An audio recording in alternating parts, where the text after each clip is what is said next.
يا مساء الفل واهلا بيكم يوم جديد من يوميات مطبخ بندق. اتمنى تكونوا بخير وانتوا بتشوفوني دلوقتي. لو اول مره تشوفوني انزلوا بسرعه اعملوا سبسكرايب، فعلوا الجرس عشان توصلكم اشعارات بكل جديد بنزله. ولو عجبكم الفيديو ما تنسوش تعملوا لايك وشير للفيديو. تعالوا النهارده نعمل القراقيش. القراقيش من الحاجات اللي كده ايه يعني بنعملها عشان تدفي الفرن فتدفي البيت في الساعه اللي احنا فيها، جنب كوبايه شاي. يا سلام، مفيش بعد كده فطار او عشاء. يا سلام، مية مية. كمان بقى لو صايمين كفايه فول وطعميه، مش معقول كل يوم هنفطر فول وطعميه. تعالوا نغير ونفطر قراقيش، عشان كده هنعملها النهارده صيامي، وهنقول البدايل لو حابين نعملها فطاري. معانا بقى في المقادير بتاعتنا نص كيلو من الدقيق. انا بحب دايما اعمل كميات صغيره عشان اللي حابب يجرب يجرب في كميه صغيره. نص كيلو من الدقيق. معانا كوبايه من الزيت. كوبايه الزيت ممكن تتبدل بكوبايه من السمن البلدي، او نص كوبايه زيت على نص كوبايه سمن. كده تقدروا تعملوها فطاري. لو حابين بقى نعملها سامي زي ما احنا هنعمل بكوبايه من الزيت. ومعانا كوبايه من الميه.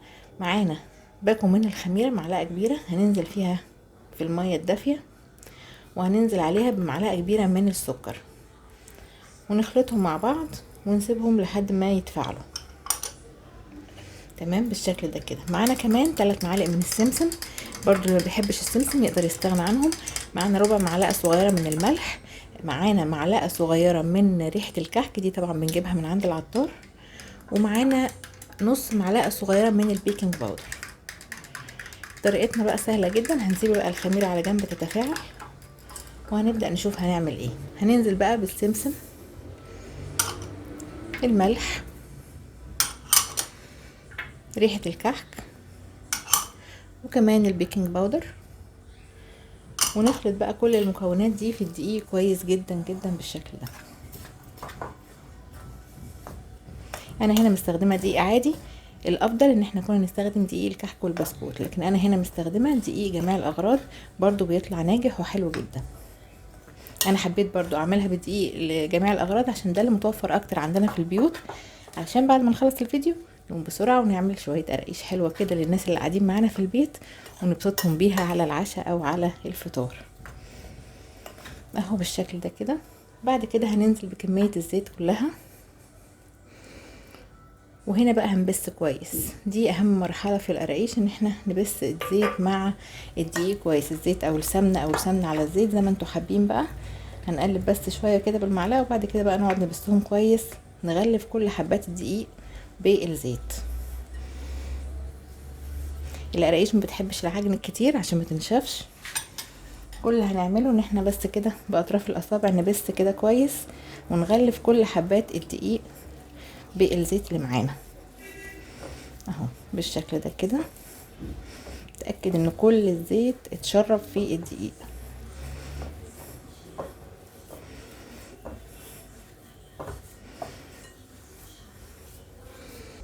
بعد ما شربنا كده كل الدقيق بالزيت اللي عندنا، نبدا نحط الخميره زي ما انتم شايفين اهي. الخميره ناجحه جدا.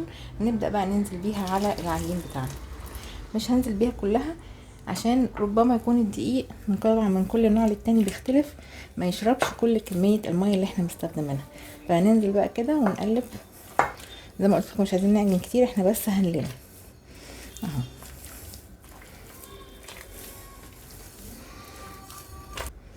اهو بالشكل ده كده. ده بيكون شكل العجينه بتاعتنا اهي.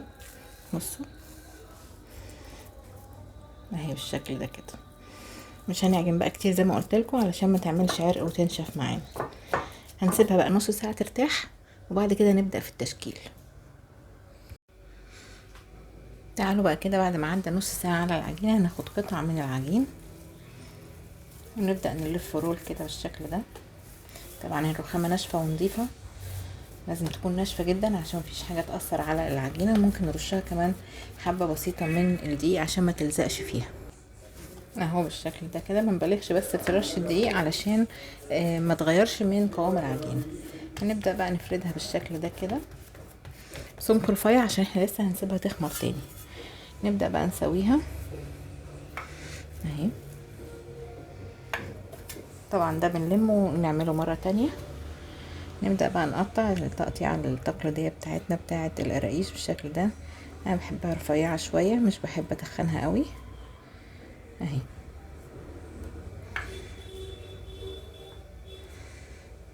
بالشكل ده كده.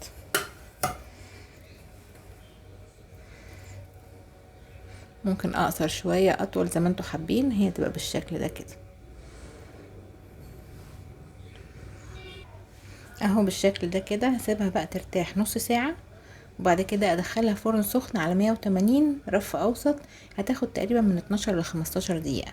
حابة برضو اكد عليكم ان احنا لو حابين نبدل الزيت هنبدله بالسمن او بنص زيت ونص سمن.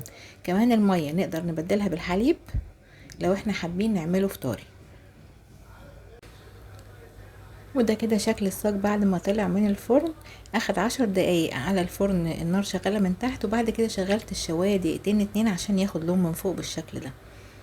يعني اخد تقريبا 12 دقيقة كل وقت تسوية، بس لازم نفتح له الشواية علشان ياخد لون من فوق. بصوا كده لونه من تحت كمان.